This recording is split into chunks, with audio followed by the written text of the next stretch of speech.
സുഹൃത്തുക്കളെ, ഞാനിപ്പോൾ ഒരു ഷൂട്ടിംഗ് ലൊക്കേഷനിലാണ്. ഇവിടെ ഞാൻ വന്നപ്പോൾ ഒരു പാവം മനുഷ്യനെ പരിചയപ്പെട്ടു. അദ്ദേഹത്തിൻ്റെ വാക്കുകൾ നിങ്ങളൊന്ന് ശ്രദ്ധിച്ചു നോക്കൂ കേട്ടോ. നമ്മൾ വിചാരിക്കണ പോലെയല്ല കാര്യങ്ങൾ.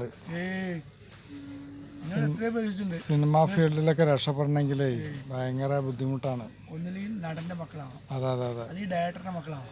ഇത് രണ്ടും അല്ല. അതെ. ഇപ്പം നമ്മളൊന്നും കാണാൻ ഒരു ലുക്കൊന്നുമില്ല. അതെ അതെ.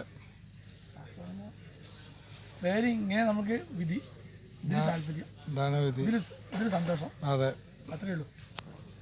കുറെ ആൾക്കാർ ചീത്തോറൻ്റെ കളിയാക്കിയിട്ടൊക്കെ ഉണ്ട്, എന്തിനാ പോണത്. അതെ. അപ്പം ഞാൻ അവരോട് പറയും, എനിക്ക് ഈ തൊഴിലിനോട് ഇഷ്ടം, അതുകൊണ്ട് ഞാൻ നഷ്ടലാഭം നോക്കണില്ല. അതെ, നമ്മളെ തൊഴിലിനോടുള്ള ഒരു ബഹുമാനം, മനസ്സ് സന്തോഷം എപ്പോഴാണ് അറിയാം? നമ്മൾ ടി വി കൂടെ തിയേറ്ററിൽ കാണുമ്പോഴുള്ള ഒരു സന്തോഷം, അതൊരു സന്തോഷം, നമ്മുടെ ലാഭം. കാരണം എല്ലാവരും വീട്ടിലും ടി വി ഉണ്ട്, അതെ, എല്ലാവരും വീട്ടിലും അങ്ങനത്തെ ഫോണുണ്ട്. അതെ അതെ അതെ.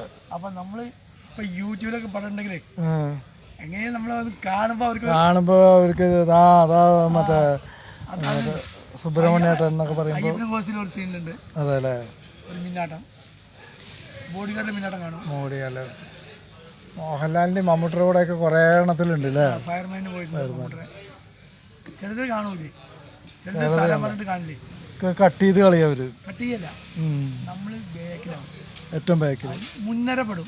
അതെ അതെ, ബാക്കിലൊക്കെ നമ്മുടെ തല മറിയും.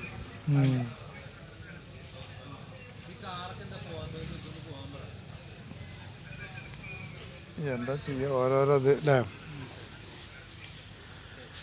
സിനിമ എനിക്ക് മാത്രമേ ഉള്ളൂ എങ്ങനെ, നാട്ടിലെ ക്രൈസേ അതെ അതെ അതെ. മാത്രമേ ഉള്ളൂ.